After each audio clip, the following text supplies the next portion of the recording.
54, take one. Is there a continuity in your work from Closely Watched Trains to the latest film, My Little Village? No, tam musí být určitě kontinuita, protože to dělá jeden člověk. A pokud se snažím být vždycky co možná nejupřímnější v tom, co dělám, tak ty filmy nemají moc daleko od sebe. A ty filmy mezi tím, doufám, taky moc ne. Některý nejsou třeba tak úspěšný, ale myslím si, že v nich jedna linka je. To je vždycky, ten film je ovlivněn ovšem vždycky podmínkama, z jakých ten film vzniká. Samozřejmě příběh je důležitý a potom všechny kulturně historické podmínky, které jsou v té době, v době vzniku toho filmu. Takže mám takový dojem, že Vesničku bych nemohl natočit tenkrát, no a zase teď bych nemohl natočit Ostře sledovaný vlaky, ale myslím, že ty filmy mají spolu něco společného, aspoň doufám. Closely Watched Films was the highlight of the new wave of the 1960s.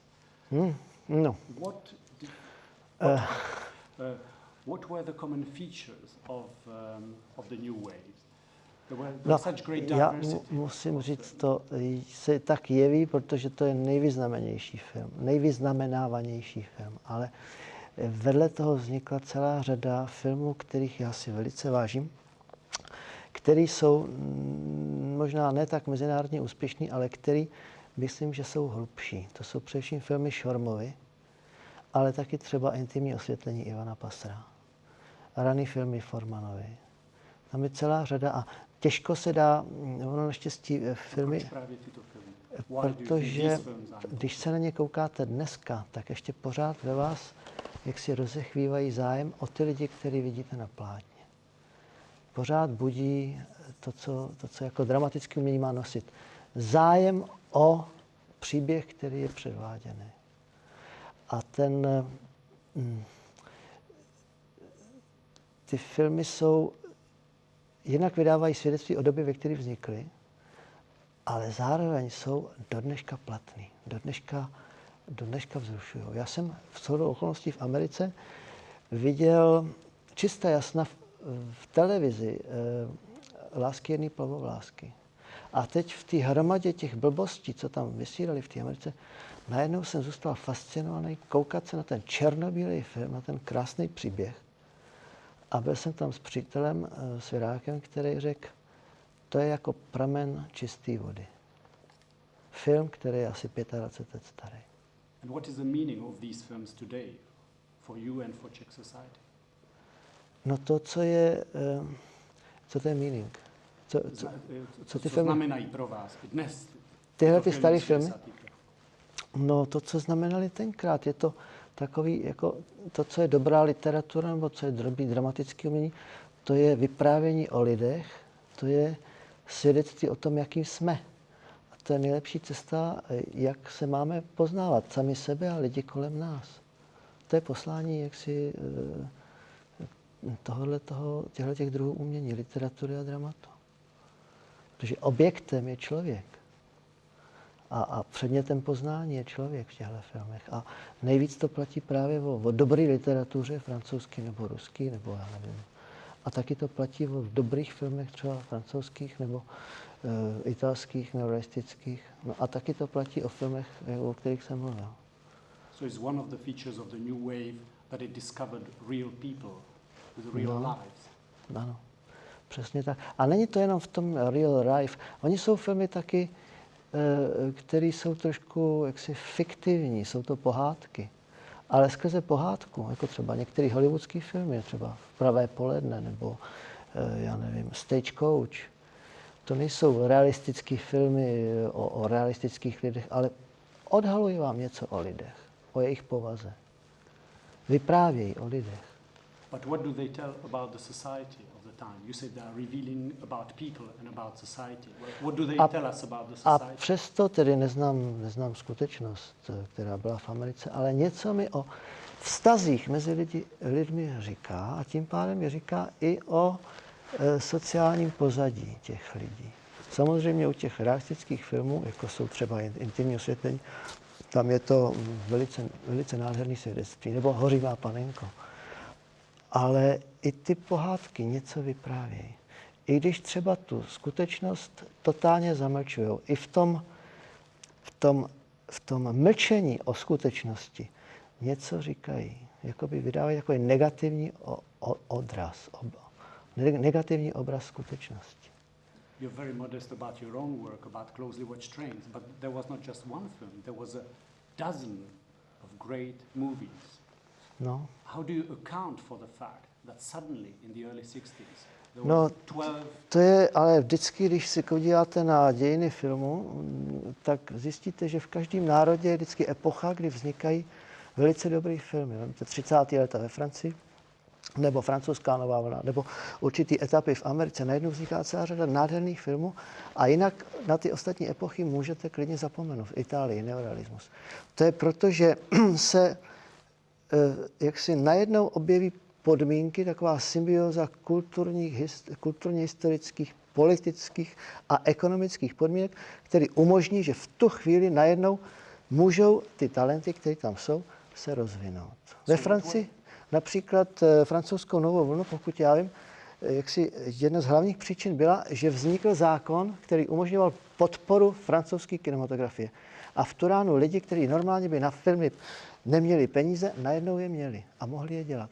K tomu se přiblížila taková technická podmínka, že najednou nebylo tak složitý dělat film, protože se objevily možnosti, jak dělat s lehkýma kamerama.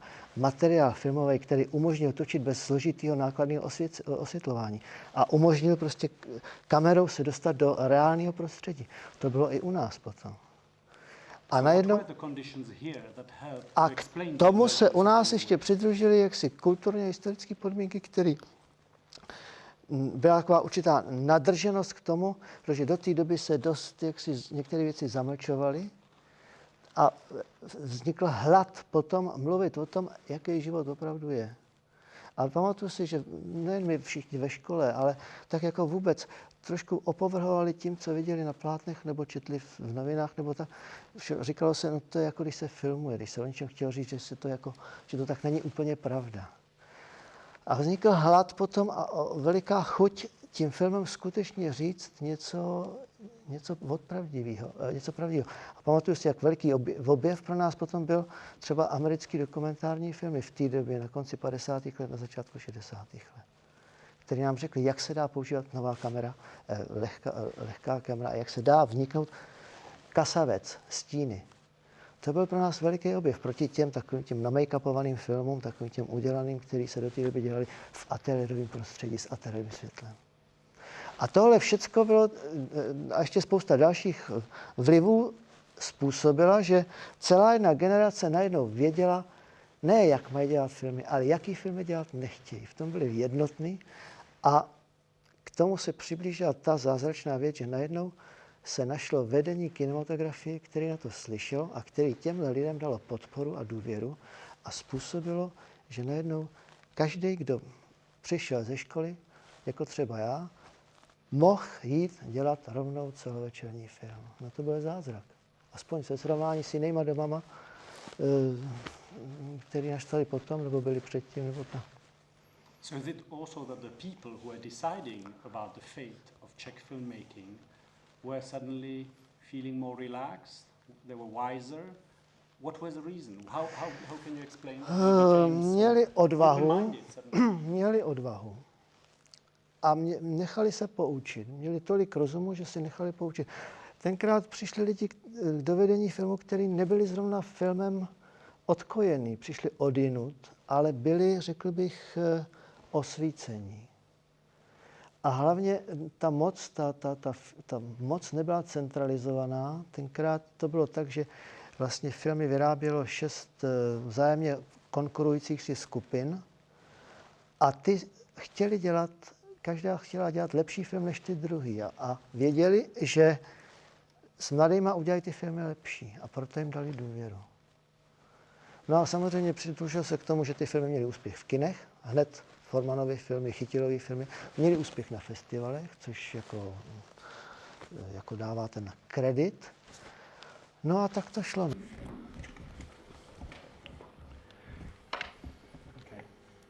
You mentioned the box office success of these movies. So what was the social impact of the new wave of the 60s? No to spolu souvisí, protože když film má úspěch komerční, to znamená, že na to chodí lidi, to znamená, že pokud film je dobrý, má na ty filmy, na ty lidi vliv. A byly to inteligentní filmy a jaksi poznání schopný filmy.